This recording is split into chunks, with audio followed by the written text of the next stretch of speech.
In this video, I want to talk about the power of headlines and how you can get tremendous attention by making whatever you're doing that much more appealing and attention grabbing.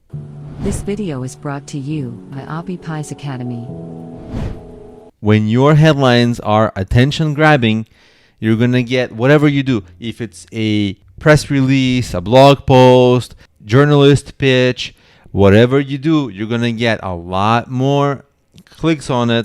And guess what? That's going to open doors, because that headline, if people don't click on it, if it doesn't grab attention, people will keep scrolling down and they'll never see anything about you. But if the headline grabs their attention enough, then they'll click on it, they'll go on your landing page of your site, and they'll see, oh, that's what this is all about.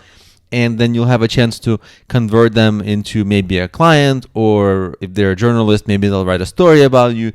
But the entryway is this headline, okay? So it's incredibly important, disproportionately important compared to everything else. It's like 50% of everything you do is positioning and headline, because if those headlines don't attract, nothing else you do will get seen. So let's go over 10 different ways and some examples that you can use to become really, really, really noteworthy and appealing to journalists who you'll be pitching. So anytime you do anything emotion evoking, you could even mention the word Obama, the word Trump. Those, no matter what your political views are, those words stir emotion, they grab attention. If like, did you know what Obama had for breakfast that gives him the ability to work for 20 hours a day? Well, if it was anybody else, you wouldn't really care as much, but Obama, you would care that much more. Or did you know what Obama do to make happy or to make angry somebody, or Trump, right? So there's a reason why everybody's talking about current political climate. Why? Because the current political climate has so much emotion around it that it stirs up this emotion and people click, they want to know. It's partially controversial, but partially it's to get attention. Also, number 2, uniqueness. There's a concept by Seth Godin. If you're not familiar with Seth Godin, he's one of the top marketers today in terms of high-level thinking. And his idea is the purple cow. What's the purple cow? Obviously, it doesn't exist. And that's why if you ever saw one, you take a look. So the purple cow is something that is unique that you create. So that example that we just talked about, dating a life of a plumber or the coolness of a plumber, well, it's a new thing, right? So you're kind of creating a purple cow. It's new enough that it gets people's attention. Number 3, piggybacking of current events. Let's say the Titanic sank today. What do? You're like, here is how our product helps prevent future Titanic sinking. That's your next day headline, and that's your next day maybe press release or something like that, or new innovation to help future Titanic sinkings. Simple enough.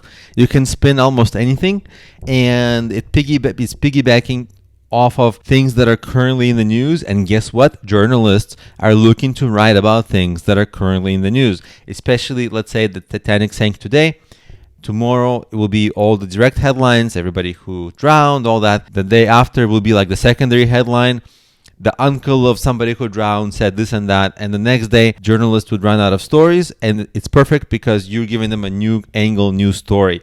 So this is something that can be used. Other ways to piggyback off the news is create your own news. Let's say you have a book launch, product launch, new feature release, anything, beta launch. You can scream and shout, right? Like, hey, I'm launching my book, and that's a good way to get publicity, launching product, anything.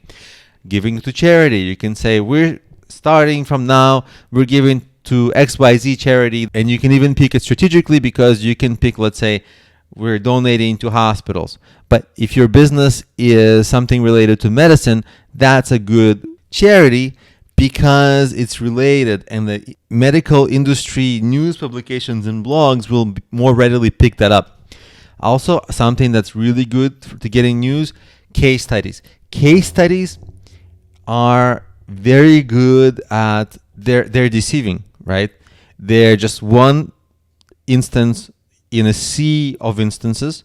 So you can take an outlier instance, right, in either direction. If you imagine a bell curve in any field at all, on both sides of the bell curve, there are outliers and really unique stories, and you can use that as the huge success story or huge failure or huge sob story or huge some problem. It just gets attention because it's also unique, and good success stories are also a fantastic way to position your business. For example, a lot of businesses like Udemy, even when they were starting out, they had published like 10 instructors who are making $1 million a year teaching on Udemy. Guess what that did? That got them into Forbes, and it was like all kinds of articles, all kinds of magazines published that article. And then what happened? All kinds of other instructors wanted to teach on Udemy. And a lot of students read that, potential students, and they were like, wow, so many cool courses. I never knew this site before. Now they learned about it, right? So it got Udemy a lot of attention with pushing forward their successful case studies. Also, innovation. So maybe you found something based on your work with clients. In my case, for example, I found that 90% of first-time entrepreneurs don't have a solid marketing strategy. It's just a thing. I can kind of publish a report, and that report, you can kind of make it sound a little, look official, and that can be an interesting discovery, interesting finding. And of course, if your business is more scientific or technical, you can find more research, do new things. Now, new discovery. I'll give you an example. I used to run a hiking/event website. Nobody cared. It was one of my first businesses, and nobody would join the hikes. And then I discovered this shipwreck hike. The shipwrecks in San Francisco sounds very cool, right? Shipwrecks. San Francisco is like a big modern city. How are there going to be shipwrecks? And there's actually a lot of them underwater from decades ago when navigation systems weren't as good in ships, and they crashed on the rocks because there's a big bay and it's dangerous. So I actually found the shipwrecks where they are at low tide when they peek out of the water. So when I published that headline, shipwreck hike hunt in San Francisco during low tide, it got a lot of attention. The Sunday paper published a story about this.